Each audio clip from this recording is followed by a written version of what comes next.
چاند نمودار ہو چکا ہے کہ جس کو بیچ کر ہم امام حسین کی عزاداری برپا کر سکیں۔ اس نے کہا کہ میرے پاس تو کچھ نہیں ہے۔ کہا کچھ نہیں ہے؟ کہا ٹھیک ہے۔ اب اس کا شوہر کہتا ہے اگر تم راضی ہو جاؤ تو ایک چیز ہمارے پاس ہے، اگر ہم اس کو بیچ دیں، فروخت کر دیں تو ہمارے آقا حسین کی عزاداری ہمارے گھر میں برپا ہو سکتی ہے۔ اس نے کہا کیا چیز ہے؟ کہا یہ ہمارا جو 14-15 سال کا جوان بیٹا ہے، ہم اس کو بیچ آتے ہیں کیونکہ وہ پرانا دور تھا، اس میں انسانوں کو بیچ دیا جاتا تھا غلامی کرنے کے لیے۔ تو بیوی نے جب یہ سنا، ماں کا دل بہرحال کمزور ہوتا ہے تو گریہ کرنے لگی، اور شوہر نے کہا دیکھیے کس طریقے سے اس کو آمادہ کرتا ہے۔ کہتا ہے کیا تم کو امام حسین سے زیادہ یہ اپنا بیٹا عزیز ہے؟ کیا تم کو امام مظلوم سے زیادہ یہ بیٹا عزیز ہے تو جو تم گریہ کر رہی ہو؟ وہ زوجہ کہتی ہے اے میرے والی و وارث، میری نظر میں میرا بیٹا امام حسین سے زیادہ عزیز نہیں ہے۔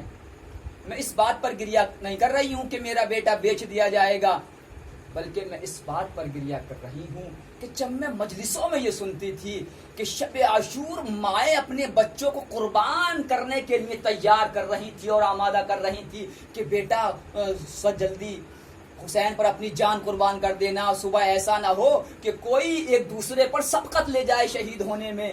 اور کربلا کی ماؤں کے جذبے دیکھ کر میں یہ سوچا کرتی تھی کہ کوئی وقت آئے کہ میں اپنا لال بھی حسین کے اوپر قربان کر دوں۔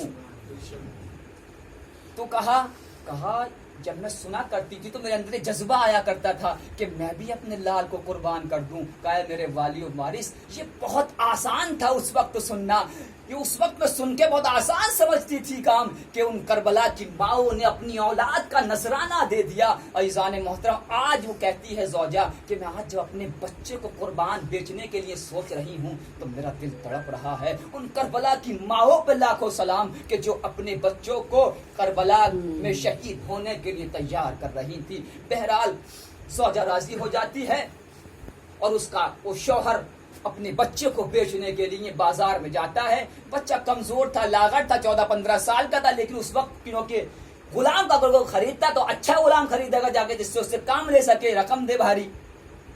اب وہ لے جاتا ہے، بیچارہ مایوس کھڑا رہتا ہے، شام تک کوئی اس کو خریدار نہیں ملتا ہے، مایوس کھڑا تھا۔ روایت لکھتی ہے کہ ایک شخص عرب کا رہنے والا آیا اور اس کے ہاتھ پر اتنی رقم رکھی کہ جس سے وہ عزاداری کر سکتا تھا یا اس سے کچھ زیادہ، اور کہا کہ لاؤ اس بیٹے کو مجھے دے دو۔ عزیزان محترم، بچے کو حوالے کر کے اور پیسہ لے کر گھر آ گیا۔ محرم کی 3-4 تاریخ اس نے امام کی عزاداری برپا کی۔ اب ایک رات کیا ہوا، تیسری یا چوتھی محرم کی شب آئی، اس کی زوجہ اٹھ کر بیٹھ جاتی ہے اور بچے کو یاد کرنے لگتی ہے۔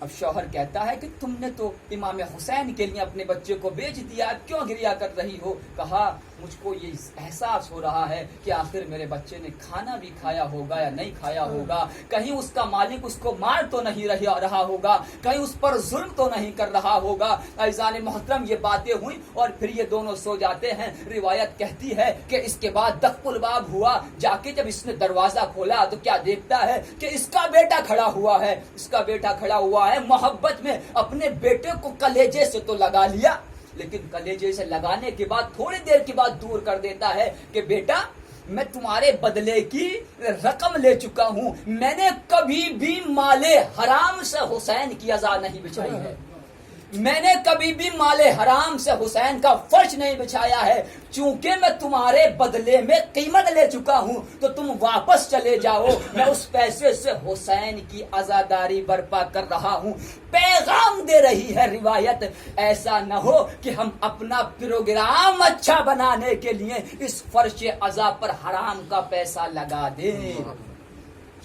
عزیزان محترم، اس فرش عزا پر اگر انسان کو کچھ خرچ کرنا ہے تو وہ اپنی حلال کی کمائی اس فرش عزا پر خرچ کرے، کیونکہ جو کل کربلا میں امام حسین کو قتل کرنے کے لیے آئے تھے، امام حسین نے روز عاشورہ یہی تو فرمایا تھا کہ تمہارے اوپر میری نصیحت کیوں نہیں اثر کر رہی ہے، کیونکہ تمہارے پیٹ کے اندر مال حرام بھرا ہوا ہے، اس لیے تم امام وقت کی بات نہیں سمجھ پا رہے ہو۔ باپ نے بہرحال بیٹے سے کہا کہ تم چلے جاؤ۔ اب بیٹا کہتا ہے کہ بابا مجھ کو تم کہہ رہے ہو کہ واپس چلے جاؤ۔ باپ پوچھتا ہے تو آیا کیسے؟ کہا رات میں مجھ کو تمہاری اور اماں کی یاد آنے لگی، میں اٹھ کر بیٹھ گیا اور گریہ کرنے لگا۔ وہ انسان، وہ میرا مالک جو مجھ کو خرید کے لے گیا تھا، وہ مجھ سے بہت محبت کرتا تھا، ٹائم پر کھانا بھی کھلاتا تھا، میرا خیال بھی بہت رکھتا تھا، لیکن اچانک مجھے تمہاری یاد آنے لگی تو اس نے کہا کہ تمہارے بابا، اگر تم کو اپنے ماں باپ سے اتنی محبت تھی تو تم کو بیچ کیوں دیا؟ اب بیٹا کہتا ہے اے میرے مالک، چونکہ میری ماں اور میرے باپ عزادار امام مظلوم ہے، وہ امام حسین کا فرش ہر سال اپنے گھر میں بچھاتے تھے، اس سال ہمارے گھر میں پیسے کا انتظام نہیں تھا تو انہوں نے امام مظلوم کا فرش بچھانے کے لیے مجھ کو تمہارے ہاتھ فروخت کر دیا، بیچ دیا ہے۔ کہا اچھا، کہا یہ بات ہے۔ کہا کہ جاؤ تو میں تمہیں راہ خدا میں آزاد کر دیتا ہوں، اور اگر تمہارے بابا یہ پوچھیں کہ تم ان کو کس نے آزاد کیا ہے تو کہہ دینا کہ جس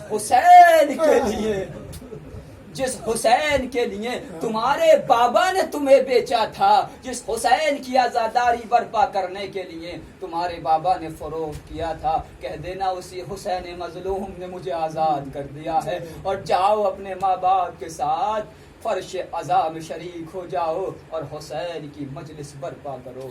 ہاں عزاداران مظلوم کربلا، یہ فرش عزا بہت اہمیت کی حامل ہے، اس پر بیٹھنے کا سلیقہ آنا چاہیے، یہاں سے ہمیں کردار حسینی اپنانا چاہیے، کوئی ایسی بات نہ آئے کہ معاشرے میں فساد برپا ہو جائے یا معاشرے میں برائیاں پھیلنے لگیں، بلکہ اس فرش پہ آنے کے بعد ہم کو یہاں درس حسینیت لینا ہوگا، درس کربلا لینا ہوگا، اور اپنے کردار کو سنوارنا ہوگا، اپنے اخلاق کو سنوارنا ہوگا۔